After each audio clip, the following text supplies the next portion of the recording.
Alors là, chapeau, l'hebdo.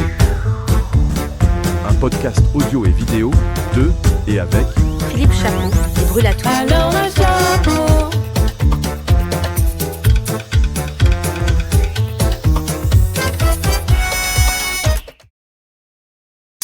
Et bonjour à tous et à toutes, je suis Philippe Chapeau, le fondateur de La Lettre.pro et puis Podcast Magazine et puis du Paris Radio Show. Si on n'en parle pas, il faut commencer à en parler du Paris Radio Show.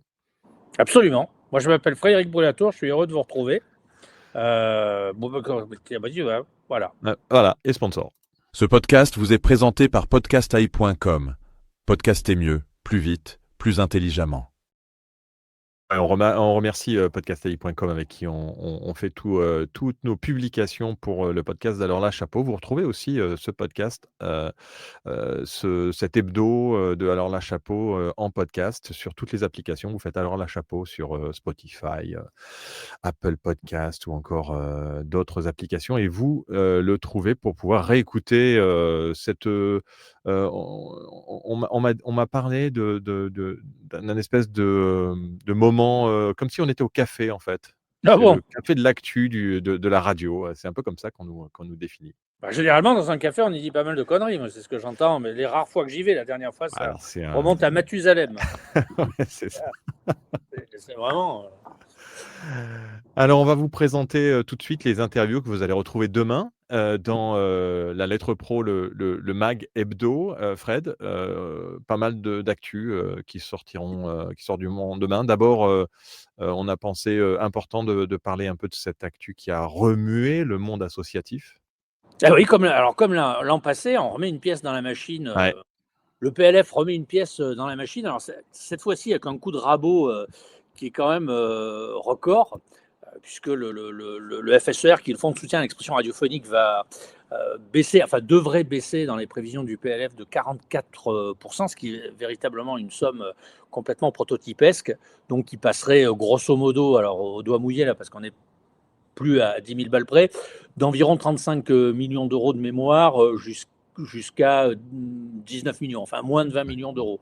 Donc c'est une grosse somme pour 770 radios associatives. Alors le pire du pire, c'est que quand vous prenez le budget global, ce ne sont pas les radios associatives qui prennent le plus d'argent. Je crois même que d'ailleurs elles en prennent le moins. C'est ça. Et dans ce même chapitre, si j'ose dire, il y a des augmentations. Par exemple, il y a près de 3 points de plus pour l'AFP. Tout le monde sort requinqué quasiment de cette division affaires culturelles. Enfin, j'ai plus l'appellation juridique en tête, sauf la radio associative. Ouais, c'est surprenant. Donc, si vous amputez près de 50% du budget d'une radio locale, j'en sais rien moi, en Lozère, en Meurthe-et-Moselle ou ailleurs, vous mathématiquement, vous savez ce qui se passe, parce que 70 à 80% du FSER constitue le budget annuel de certaines radios locales. Donc, il faut s'attendre à effectivement, fort probablement, une baisse du nombre de radios associatives, de l'emploi en moins, fort probablement, des contrats en moins aussi pour les entreprises, les intégrateurs, celles et ceux qui travaillent autour de la radio, dont on ne parle pas ou peu. Donc, c'était la grosse actu de la semaine dernière. Et c'est pas terminé, parce que je ne sais pas comment le budget va passer, par ordonnance ou pas. Mais les syndicats ont tout intérêt à batailler ferme cette fois-ci. Ouais. Donc, on va avoir en une Courrèges Sénac, coprésidente de la CNRA. De la CNRA, qui sera qui répond à nos questions. Et puis, pour rester sur ce sujet, je voulais partager avec vous un élément. C'est, je ne sais pas si tu as entendu Sylvain Delfaux, qui était sur France Info. Je voudrais simplement qu'on écoute ce que disait Sylvain, donc qui est président de la SNRL, l'autre syndicat qui est donc SNRL plus CNRA forme les locales, parce que je trouvais très intéressant ce qu'il a raconté à nos collègues de France Info. France France Info. Les députés commenceront lundi l'examen du projet de loi de finances 2026 et dans la copie préparée par le gouvernement, une mesure inquiète les radios associatives. Elles fonctionnent largement, ces radios, grâce à des subventions publiques, une cagnotte qui s'appelle le Fonds de soutien à l'expression radiophonique. Et ce fonds, il va être très largement réduit si ce budget passe. Bonsoir Sylvain Delfaux. Bonsoir. Vous êtes président du syndicat national des radios libres. 16 millions d'euros en moins, voilà ce qui est prévu. C'est une diminution de 44% d'un coup de ce fonds. Ça aurait quelles conséquences ? Tout d'abord, je crois qu'il faut rappeler que le FSER, c'est une dotation, en fait, c'est une garantie démocratique qui est inscrite dans la loi depuis presque 40 ans. En fait, ça assure le pluralisme radiophonique dans les territoires, en zone rurale, en outre-mer, dans les quartiers prioritaires. Au même titre que vous, France Info, l'audiovisuel public, en fait, on garantit l'accès à l'info locale, à l'info dans les territoires. C'est presque un outil de régulation démocratique. Et donc, en fait, le deal de départ, c'est on fait pas de pub ou très très peu de pub, puisqu'on est limité à 20% de notre chiffre d'affaires. Et en échange, on fait de la communication sociale de proximité. Et l'État, en fait, le deal de départ, c'est nous donne donc cette dotation. Faut savoir que quand on parle de 2 millions d'euros, ça paraît toujours beaucoup. Nous, aujourd'hui, ces 16 millions qui vont manquer dans le fonds de soutien à l'expression radiophonique, c'est seulement 0,4% du budget de la culture. C'est rien. Mais là, on sacrifie non seulement des emplois, on sacrifie des radios associatives. Pour nous, c'est le budget du silence. En fait, on veut faire taire la démocratie dans les territoires. Votre radio à vous, par exemple, c'est Radio Laser qui est située près de Rennes, en Ille-et-Vilaine. Il y a des salariés à Radio Laser. Comment ça marche et qu'est-ce qui ne serait plus possible avec cette diminution ? Aujourd'hui, il y a 3 salariés plus une alternante, et puis il y a une 50aine de bénévoles, et puis on tend le micro tous les jours à 4, 5, 6 personnes qui ont besoin de parler, qui n'ont pas accès à d'autres médias que ces radios associatives. Donc demain, si on nous ampute 44% du budget du fonds de soutien à l'expression radiophonique, c'est au moins peut-être 2 salariés, c'est-à-dire qu'on ne pourrait plus continuer avec autant de salariés, donc moins d'accueil de bénévoles, moins d'éducation. C'est-à-dire ce qu'on fait dans les écoles, dans les IME par exemple, où on va expliquer ce qui se passe, tout simplement comment on décrypte l'info, on parle de les instituts médico-éducatifs. Exactement, les IME. Donc en fait, l'idée c'est vraiment de pouvoir faire ce travail, d'avoir au départ en fait un budget pour pouvoir faire ce travail. Alors on nous dit vous pouvez aller chercher ailleurs, mais en fait il faut le savoir que les collectivités ont de moins en moins d'argent et qu'on fait partie d'un écosystème de la radio. En fait, on forme les futurs animateurs, journalistes, techniciens de demain. On tend le micro à des gens qui n'ont pas d'autres accès dans les territoires, à des médias. Et donc tout ça en fait demain on nous empêche de le faire. Donc en fait, c'est vraiment un déni de démocratie, c'est le budget du silence. Voilà, c'est le budget du silence. Alors je trouvais intéressant de partager ça. Vous pouvez aller bien sûr voir l'intégralité de cet entretien sur le site de la SNRL, du SNRL, pardon, Syndicat National des Radios Libres. Mais je trouvais intéressant le discours qui dit que c'est pas une subvention. Non, ça n'a jamais été une subvention, Voilà. c'est une contrepartie, puisque par définition, juridiquement, la catégorie A est limitée à 20% de recettes publicitaires, et ça permet effectivement, contractuellement, ça participe à l'aménagement d'un territoire. Alors, moi, je ne connais pas les radios urbaines, étant donné que je suis un gars de la campagne, mais je peux vous assurer que, par exemple, dans le Cantal, en Lozère, Corrèze, dans la Creuse, dans des départements très ruraux, sont des radios qui jouent vraiment le rôle non pas de lien social, mais de liant social. C'est pas tout à fait la même chose. C'est qu'elles produisent véritablement de la substance pour fédérer les individus entre eux sur des zones qui ont, il faut dire les choses, complètement été abandonnées par l'État, soit dit en passant.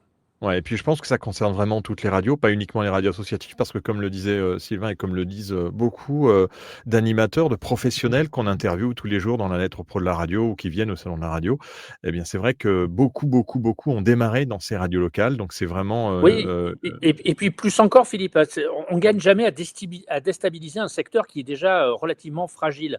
Il faut dire les choses, le secteur de la radio en France, il est fortement concurrencé, il prend des mandales tous les jours, c'est véritablement très compliqué, et on ne gagne pas à déstabiliser un secteur, et on ne gagnera pas, l'État ne gagnera pas à déstabiliser le paysage radiophonique en France, qui est un des paysages uniques en Europe de plus, et s'il y a des radios de catégorie A qui disparaissent dans les semaines ou dans les mois qui viennent, ça ne veut pas dire que les B vont pouvoir tirer leur épingle du jeu juste derrière, parce que ce n'est pas tout à fait le même public.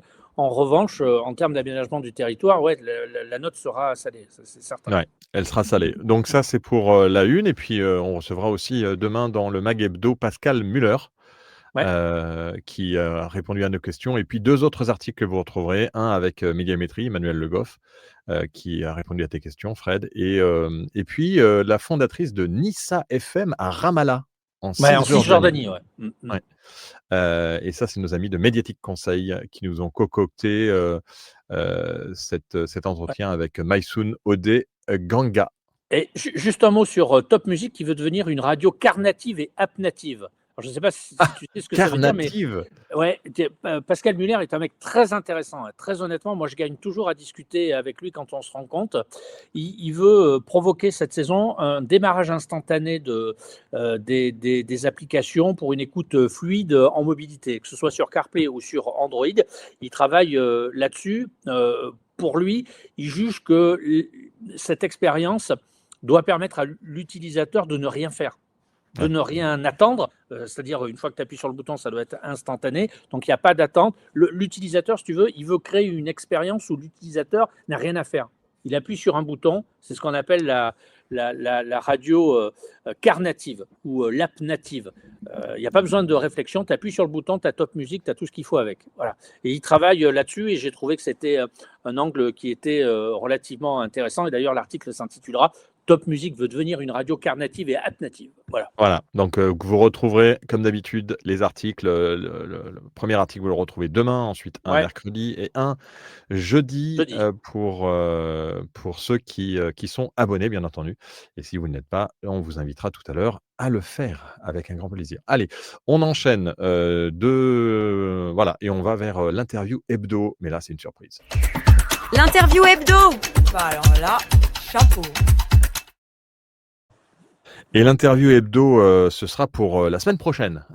C'est pas mal ça, D'accord. hein? Ouais, ça sera pour la semaine prochaine et la semaine prochaine, on va accueillir Stéphane Berthomé, D'accord. qui est, Au Canada.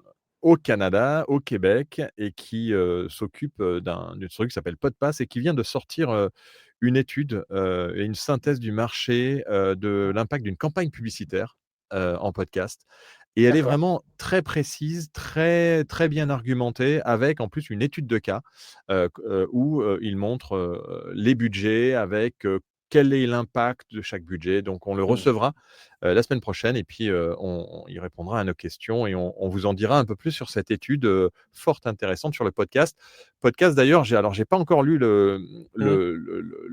l'article, mais, il semble que le Paris Podcast Festival, soit relancé, pas pour cette année, mais pour, l'année prochaine. Il y avait un article d'ailleurs dans Télérama, Ouais, absolument. qui Ouais. disait ce dont on parlait déjà depuis un Hein. certain temps, dans notre, hebdo, dans notre live, puisqu'on vous en a parlé la semaine dernière et la semaine d'avant aussi, du Paris Podcast Festival, du fait que ça n'aurait pas lieu cette année.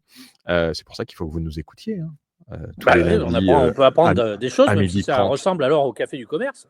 Non? Ce Ouais, genre mais de truc. c'est, alors, oui, je trouve ça sympa. Moi, je trouve, c'est comme, alors la Pacho, je trouve ça très sympa. Je sais pas Mm. si vous connaissez alors la Chapeau et la lettre prout de la radio sur Facebook, Ah, c'est un mais peu comme les clampes de Tulle, hein, c'est deux vieilles qui disent du mal sur leur voisine et sur la ville en général. oh là là, Voilà. non. Et puis on va retrouver, à la fin du mois, Hein. le dernier mardi du mois, ça. Il y a plein de choses qui sont en train de se passer au niveau de l'IA. Il y a évidemment un sujet juridique global. Aujourd'hui, voilà, il n'y a pas encore d'IA Act. Le cadrage, il va mettre quelques années à se faire et on ne peut pas attendre tout ça. Donc, on a aussi une responsabilité en tant qu'éditeur à échanger collectivement là-dessus pour mettre en place des choses qui soient positives, mais qui aident aussi nos entreprises. Chez Louis Média, on a voulu apprendre sur cette IA et sur les possibilités de l'IA. On a lancé il y a quelques mois maintenant, en mars dernier, notre premier podcast, Faut que je te dise, qui est en coproduction avec l'EL et qui a été lancé en simultané en 10 langues. Mais pour le coup, on a fait le choix pour des questions de qualité et de véracité, puisque c'est un podcast quand même avant tout de lutte contre la désinformation sur les sujets liés au droit, à la santé des femmes, et à l'éducation des femmes. Voilà, c'est des recherches qui sont journalistiques et les traductions ont été faites par des traducteurs humains journalistiques parce que au moment où on l'a fait, la qualité de traduction des IA n'était pas encore assez qualitative en adéquation avec ce qu'on souhaitait faire. Voilà, c'est donc Katia Sanro qui est directrice associée de Louis Média et présidente du PIA, le syndicat des podcasts indépendants et des podcasts replay depuis maintenant, puisqu'elle l'annoncera dans. C'est le Enfin, replay voilà. qui tire le podcast natif. Je C'est le parle. replay, oui, mais c'est vrai qu'aujourd'hui, le syndicat, c'était uniquement pour les indépendants. Là, il y a une volonté du PIA, de ce syndicat, de pouvoir se rapprocher des radios qui font du replay et qui font aussi un peu de natif aussi. Mais je trouve que c'est une belle ouverture de ce syndicat pour essayer de fédérer un peu tout cet univers qui est quand même très proche de la radio, le podcast. On peut dire ce qu'on veut, c'est un peu la même famille. Bien sûr, oui. C'est les cousins Germain. C'est les cousins Germain. Allez, on enchaîne avec le top 5 de la semaine. Le top 5 des news de la lettre point pro. Bah alors là, chapeau. Alors là, chapeau d'abord d'écrire 10 articles par jour, Fred. Bien, merci, Quand c'est même, sympa. c'est quand même depuis 15 ans maintenant. C'est une maladie. Ouais, tu navigues au travers de comptes Twitter, enfin X, pardon, Instagram, Facebook, sites web et autres sources pour nous rassembler tout un tas d'informations aussi intéressantes les unes que les autres. Là, j'espère. Mais quels sont les 5 qui ont marqué la semaine? Bon, on va pas revenir sur la première, c'est le cataclysme budgétaire annoncé par le PLF via les organisations syndicales. Numéro 2, Radio France qui a consolidé son partenariat avec l'État pour diffuser les alertes en cas de crise. Moi, je trouve ça très bien. C'est un article qui a bien buzzé. Alors, je trouve ça très bien parce que c'est quand même le rôle de la radio que d'alerter les populations et donc les auditeurs. 3, une étude qui a été menée par les Bretons. Les Bretons sont vraiment très, très dynamiques en termes de radio et de tout ce qui peut s'articuler autour du secteur radiophonique. Des radios locales qui mesurent leur empreinte technique. Ah oui, j'ai lu l'article, je trouvais ça assez intéressant et Ouais. je dis pas que j'ai lu tous, mais celui-là, je l'ai lu, tu vois? Bon, très bien, c'était le numéro 3. Le numéro 4, c'est un livre photo qui retrace l'effervescence de Radio FG. Alors, personne n'en a parlé. Moi, j'ai vu passer ça parce qu'Antoine Baduel m'a envoyé le programme de son happy hour sur FG que j'ai vu passer, qui recevait cet invité. Donc, je me suis dit, tiens, ça peut produire un angle assez intéressant. Donc, c'est un livre photo qui est dispo aux éditions de la Table Ronde depuis déjà une petite poignée de jours. Je crois qu'il y a 400 photos à l'intérieur. Et puis la CNRA qui a retiré son partenariat avec Street Press. Alors ça, je ne suis pas certain que ce fut la bonne décision qui avait été prise il y a quelques semaines, à quelques mois des municipales, que de signer un partenariat avec Street Press. Moi, je ne l'avais pas vu arriver. Je n'ai pas compris les coulisses de cette signature. Il y a une sorte de bronca, notamment en province. Et des radios qui n'étaient pas forcément contentes de ce partenariat-là, parce que voilà, c'est un article qui a aussi. C'est quoi Street Press? Je ne sais pas non plus, mais c'est clairement d'un côté, et donc ça penche clairement à gauche, voilà. Et donc beaucoup se sont demandé pourquoi les radios avaient été chercher ce partenariat-là, tout en sachant que d'un côté, tu peux pas mettre en avant le fait que tu es neutre ou que tu joues la carte de la neutralité, et de l'autre, aller avec un acteur qui est clairement positionné sur un édito politique qui est là pour le coup relativement clair. Et c'est un article qui a effectivement été relativement bien consulté la semaine dernière. Voilà. Voilà, donc ça c'était les articles à ne pas rater de la semaine passée, bien Absolument. entendu, vous en avez chaque jour, comme aujourd'hui d'ailleurs. Et on va passer sur le chiffre de la semaine. Ouais. Allez, c'est parti. Le top 5 des news de la lettre point pro. Bah alors là, chapeau. C'est là Alors. où j'ai appuyé sur le mauvais bouton, Ah, pardon. parce que j'avais mis le top 5 à nouveau. Alors maintenant, je mets le bon jingle. La stat enquête de la semaine. Bah alors là, chapeau. J'étais déconcentré, désolé. Allez, c'est parti pour la stat et le chiffre de la semaine. Non, mais comme d'habitude, Philippe, il y a 1001 chiffres à retrouver sur le site. Alors, je ne dis pas par jour, mais quand même par semaine, il y en a une petite centaine. C'est toujours très difficile d'isoler un chiffre plutôt qu'un autre. D'ailleurs, j'aurais pu isoler, par exemple, les 35 millions d'euros qui passeraient à 19,6 millions d'euros dans le cadre du PLF, mais on en a déjà beaucoup parlé. Donc, 484 423. Ça te parle ou ça ne te parle pas? Non? Oui. Pas plus que ça. Ouais, c'est Ici Nord qui reste la première locale de Radio France avec 484 423 écoutes actives depuis la France.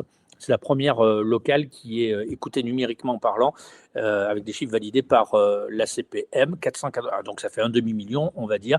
Elle est devant Ici Provence, Ici Haute-Normandie, et en bas du classement, tout en bas du classement, quelle est par exemple la dernière, à ton avis, quelle est la dernière locale d'ici qui est la moins écoutée de France? Ah, Celle qui est à côté du radiateur au fond de la classe. la Creuse? Ouais, ah ouais, bien, ouais. T'as vu? Non, mais Ici Creuse, ouais, alors je peux vous donner le truc, je l'avais noté quelque part, 50 000 par C'est mois. juste à côté de la Corrèze, c'est pour ça. Oui, c'est pour ça. Alors, là aussi, quand je parlais de l'abandon de l'État, tu vois, par exemple, en Creuse, on n'est pas très numérique, quoi. C'est Non. certain, c'est un département qui est très vieux, donc on ne va pas écouter Ici Creuse. Mais il n'appelle même pas. Non, mais tu t'imagines que, par exemple, en Creuse, moi, je suis passé l'autre jour, les mecs n'appellent même pas Ici Creuse, quoi. C'est-à-dire qu'ils ont gardé l'appellation des années 80, du début des années 80. Oui, c'est Donc, Radio Bleu. Non. non, c'est Radio La Creuse. Radio La Creuse. Ah Ouais, les gens disent, ouais, moi j'écoute Radio La Creuse. Je me suis dit, C'est comme ouais, le ça va. Paris Radio Show, tout le monde me dit que ça s'appelle le radio encore. Hein. Oui, ben voilà. Alors là, Ah bah. Et tu vas à quelques kilomètres de Brie, par exemple, en Dordogne, les gens ils disent Radio Périgord. Et tu leur dis, mais non, mais ça s'est appelé ensuite Radio France Périgord, France Bleu Périgord, Ici Périgord, mais tout le monde reste sur Radio Périgord, l'appellation qui date de, je sais pas, 84, je crois. Bon, Et c'est en pareil même temps, pour nos voisins creusois, dont la capitale, bien entendu, est Guéret. ouais. Et puis vous avez aussi Aubusson, qui est un port de pêche Avec une moyenne d'âge qui écoute la radio qui qui va est être très quand même, élevée. Voilà. Ouais. assez élevée. Allez, on va donner quelques petits merci. Merci. Vraiment merci. Bah alors là, chapeau. Et on va On n'a même remercier- pas parlé des audiences en Belgique. Je suis désolé, mais bon, vous les retrouverez sur le site parce que c'était quand même Ah oui. Nostalgie signe un record historique. Alors déjà qu'elle avait le vent en poupe, mais là, je crois qu'elle est à plus de 17 points de part de marché.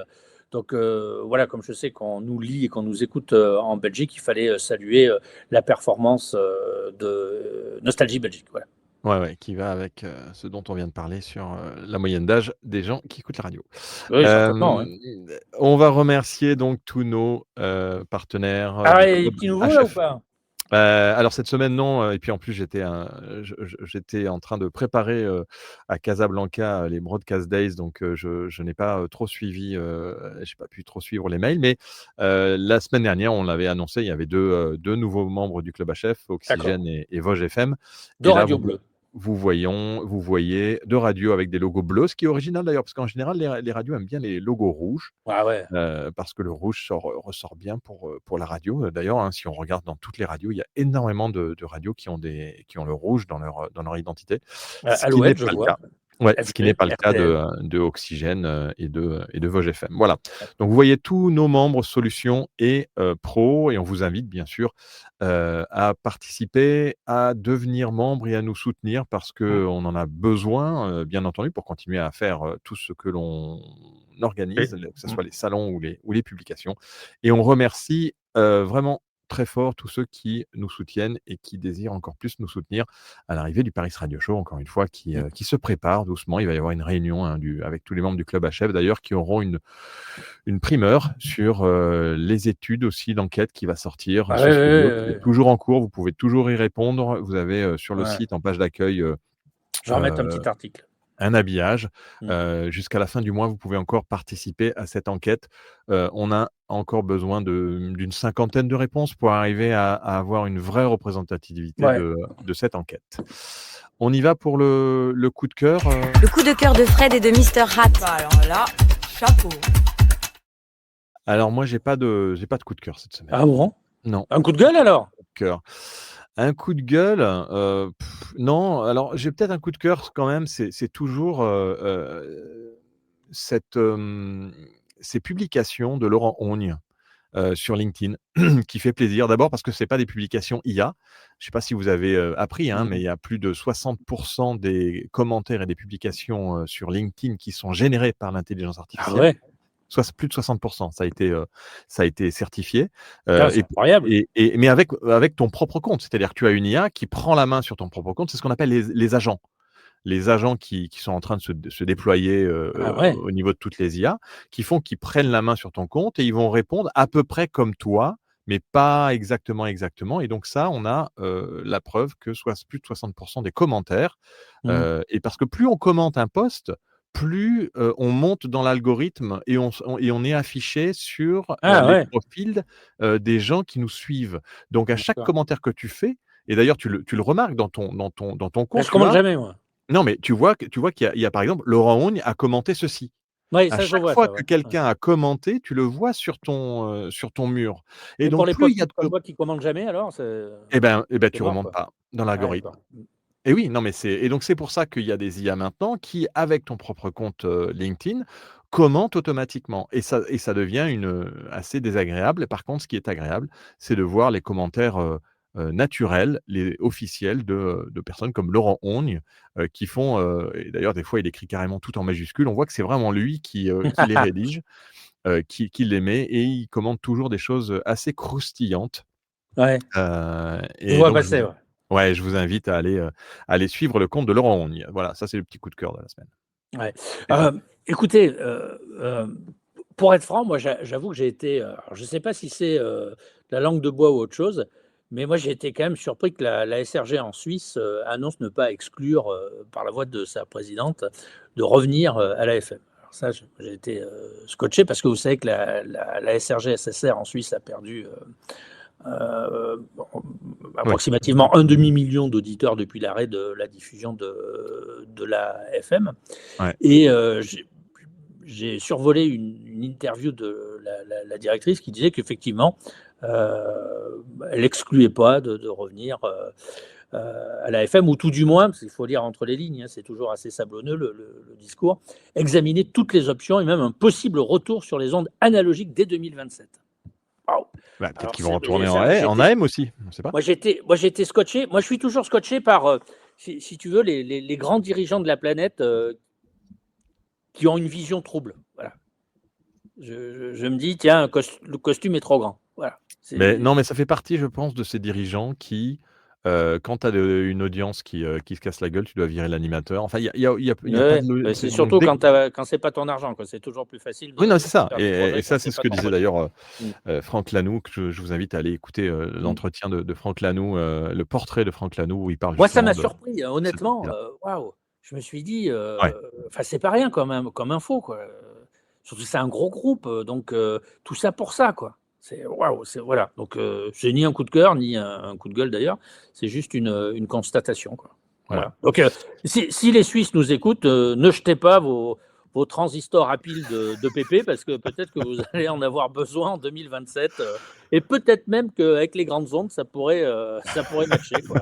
Ou avec les petites ondes, allez savoir. Enfin bon. Bah, maintenant, de toute façon, les grandes ondes, on a rendu les fréquences, ce qui fait que maintenant, c'est les pays, c'est d'autres pays qui ont repris ces Ouais. fréquences et qui vont pouvoir émettre quand on aura plus d'électricité.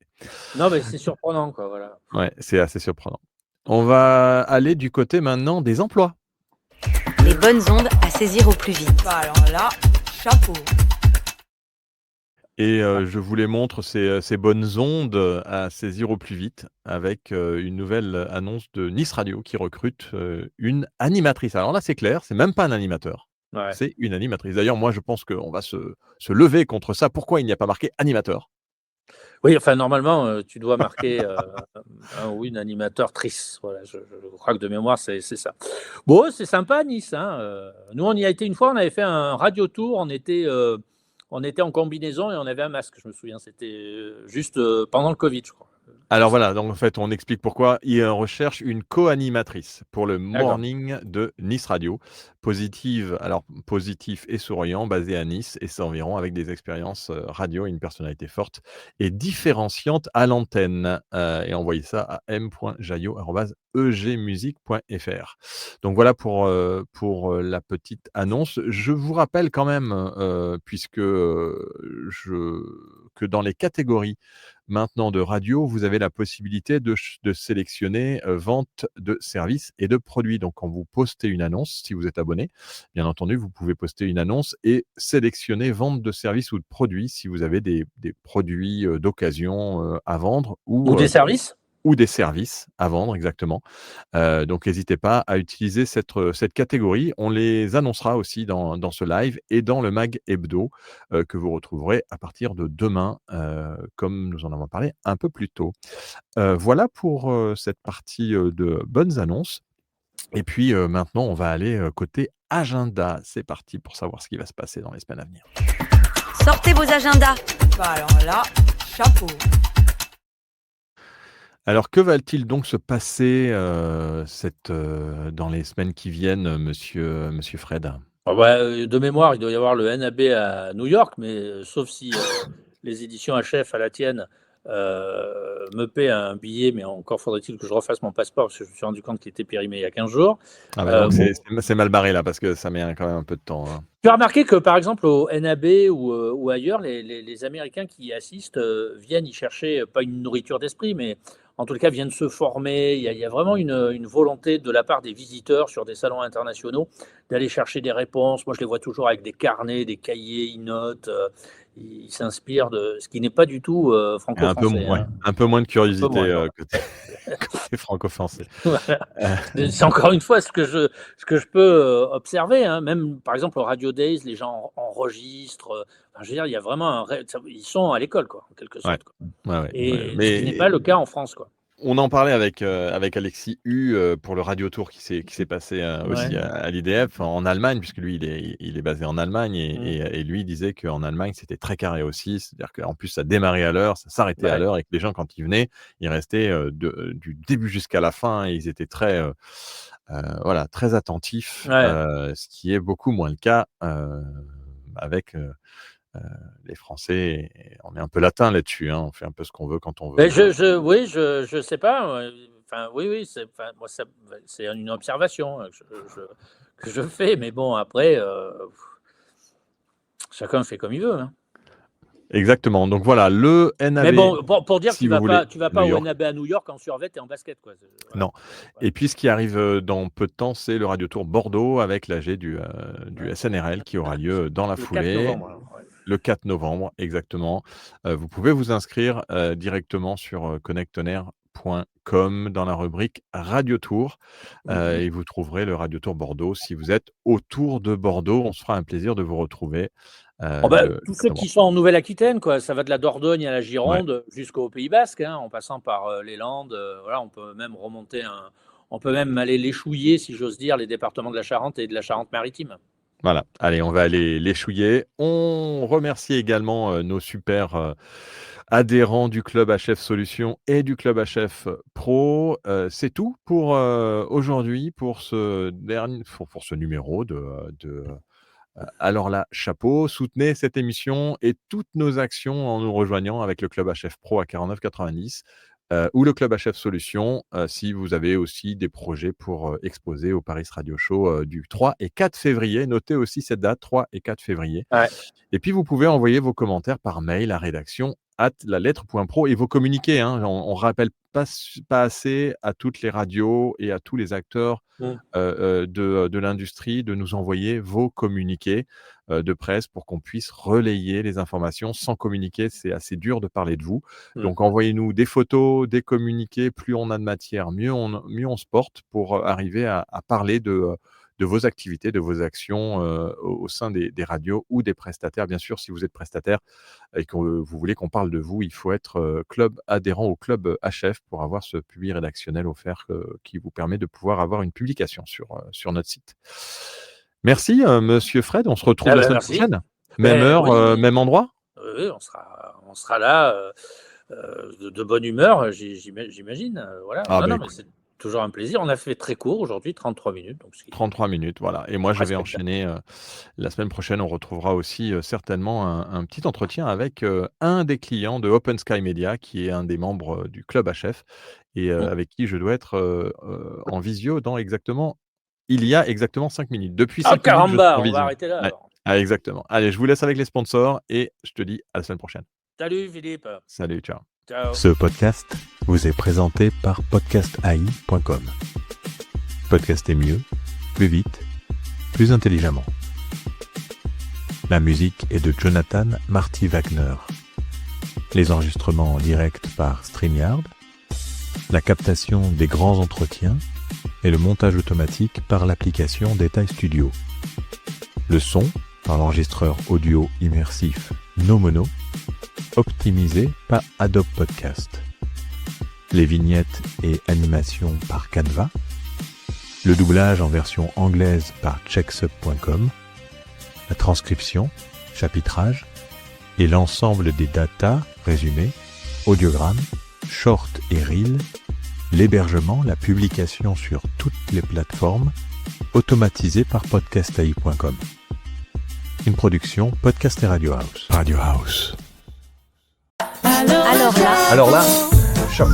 les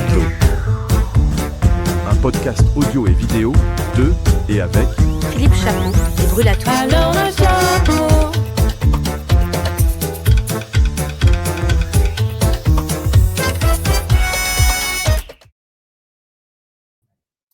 Bon allez,